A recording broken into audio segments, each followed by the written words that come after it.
안녕하세요. 리디아의 참 영문법의 리디아입니다. 술술 읽고 듣고 이해하는 영문법 3로 English Learner에서 English User 되세요.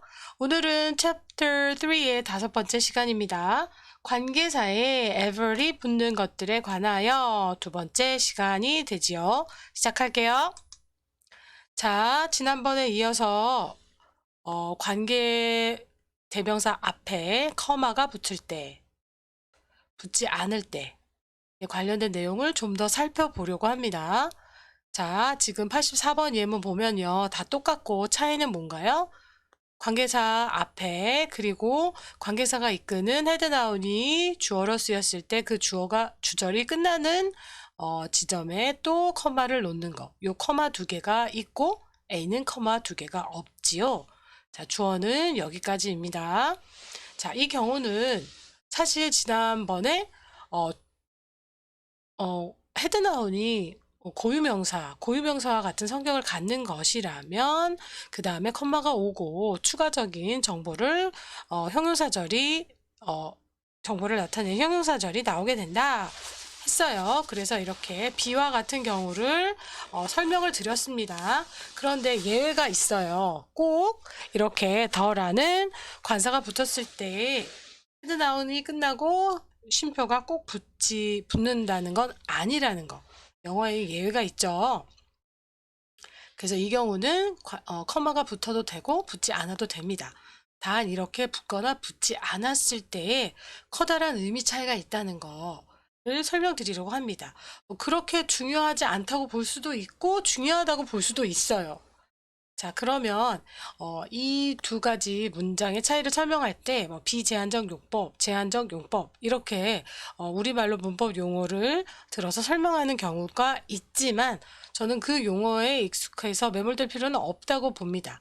어쨌든 자, 이 경우는 의미는 자, 경주에 참여한 아이들이 burned out.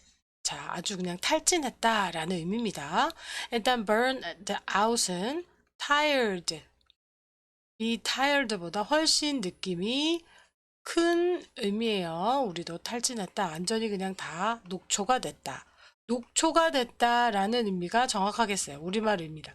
녹초가 되다. 이거는 그냥 피곤하다라는 의미잖아요. 피곤하다라는 의미보다 우리말로도 녹초가 되다라는 게 훨씬 크기 때문에 be burned out의 의미를 이해하셨으면 좋겠습니다. 자, 그래서 이 경우는 만약에 아이들이 선생님이 인솔에 간 경주하기 위해서 어떤 장소로 갔다면 거기에 인솔에 간 아이들이 총 50명이라고 봤을 때 정작 경주에 참여한 아이들은 40명이고 나머지 10명은 응원을 했다고 한 상황일 때 이렇게 쓸 수 있습니다. 자, 그래서 한정을 하는 거예요. 요 관계사절이 이끄는 문장이 한정을 하는 거예요. 커마가 없으면. 그래서 경주에 참여한 아이들이 탈진했다라는 거고 당연히 응원을 한 10명의 아이들은 탈진하지는 않았겠죠. 요런 의미를 함축하고 있는 거예요.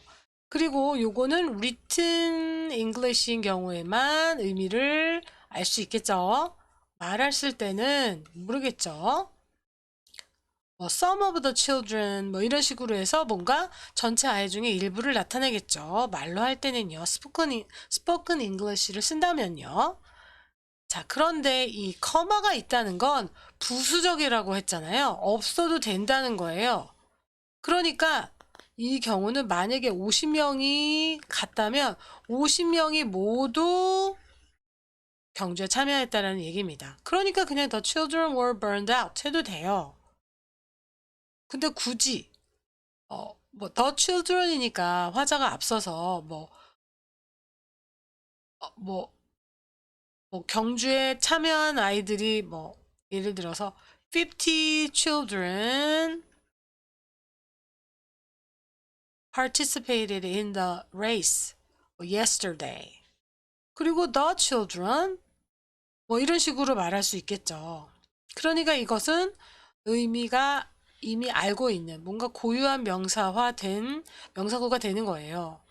그래서 이거는 50명이면 50명 다, 100명이면 100명 다 참여했다는 의미입니다. 이해가 되시죠? 자, 그러면 밑에 있는 85번에도 커마가 있고 없고 차이만 있습니다. 그럼 이 문장 중에서 두 분 삼촌 중에서 제가 두 분의 삼촌이 계시거든요. 이 두 분 삼촌 중에서 캐나다로 이민 가신 삼촌에 관한 문장은 어떤 것일까요? B가 되겠죠. 한정해 줘야 되니까요. 여기까지가 주어가 되겠네요. My uncle who immigrated to Canada loves playing golf. 이 문장을 하는 사람은 적어도 삼촌이 2명이라는 얘기죠. 그 중에 캐나다로 이민을 가신 삼촌은 골프 치는 걸 좋아하셔 라는 얘기고요.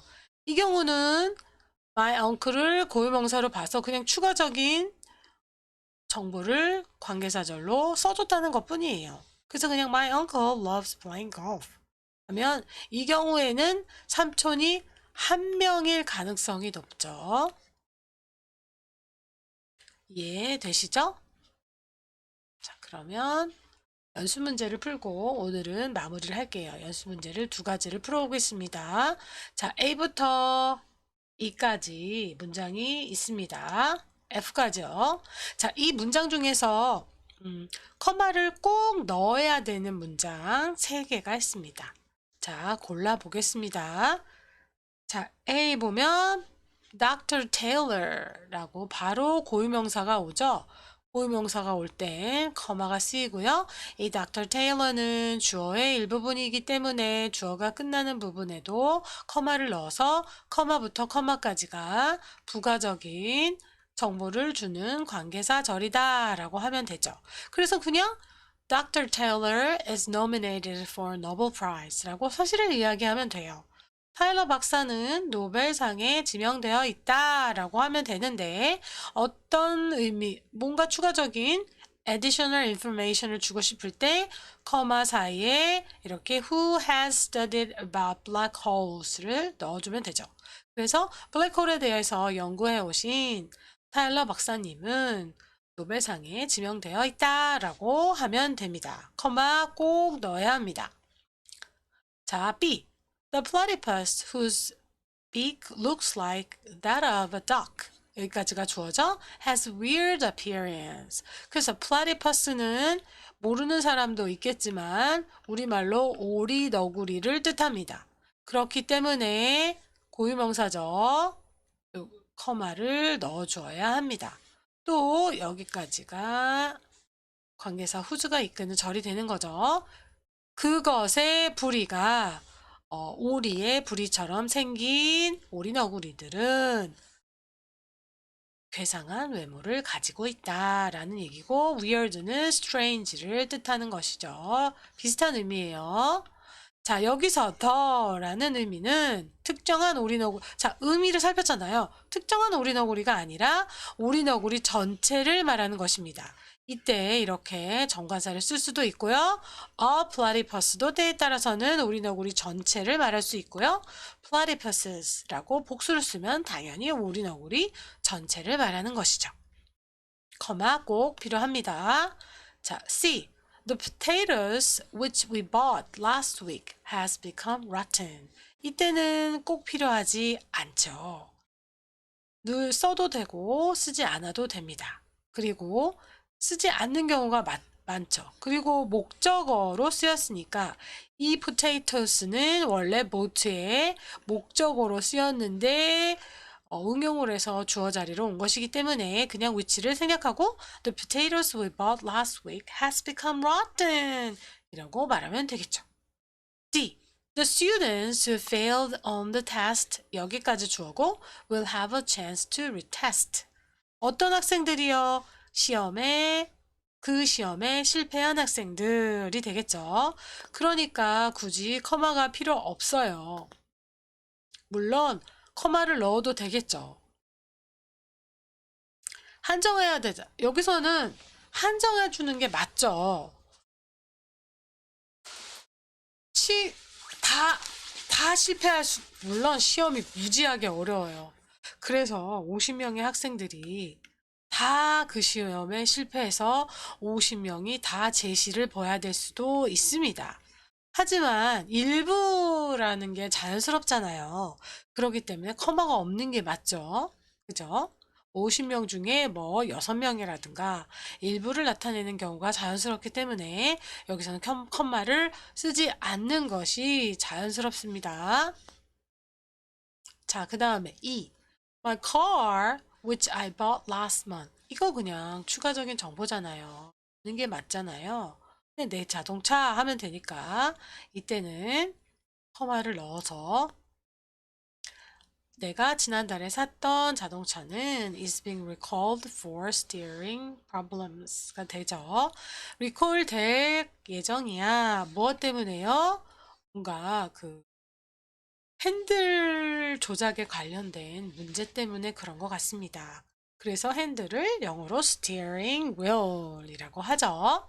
자, 여기서 하나 추가적으로 알고 갈 문법 포인트는 이렇게 비동사 쓰이고 그 다음에 동사의 ing 형태가 예정된 미래를 나타내는 경우가 있지요. 이 예문이 그렇습니다. 미래에 이렇게 리콜 될 예정, 이거는 모두 당연히 미리 그냥 급작스럽게 리콜 되는 게 아니잖아요. 그랬으니까 예정된 미래에 be 플러스 동사의 ing 형태가 쓰였어요. 그래서 동사의 ing 형태가 쓰였죠. 여기에다가 자동차 my car가 주어이니까 record 될 거다 해야 되니까 수동 패턴. 그래서 얘는 조동사 be입니다. 그리고 동사의 세 번째 형태인 과거분사 recalled가 쓰인 거죠. 그리고 얘는 이유를 나타내는 for이 되는 거고요. 됐죠? 그래서 이도 넣어줘야 되는 겁니다. 세 가지가 다 됐네요. 자, F. She fell in love with my brother who plays the guitar like a professional이 되는 거죠. 이것도 커마가 들어갈 수도 있고 들어가지 않을 수도 있습니다. 자, 커마가 여기 들어갔다면 여기는 수로를 구성하기 때문에 끝에 마침표 앞에 커마를 쓸 필요가 없습니다. 커마가 들어갔다면 오빠가 한 명이라는 의미죠. 형이 한 명이라는 의미예요. 근데 그 형은 프로처럼 기타를 연주한다 라는 것이 되는 거죠. 그런 추측을 해볼 수 있는 거죠. 그리고 커마가 없다면 형들이 여러 명인데 그 중에 프로처럼 기타를 연주하는 형과 사랑에 빠졌다 라는 의미가 된다고 보시면 됩니다. 자, 그래서 여기까지 연습 문제 다 정리했습니다. 오늘 했던 거 중요하고요. 꼭 복습해 주셨으면 좋겠어요. 강의 끝까지 들어주셔서 감사합니다.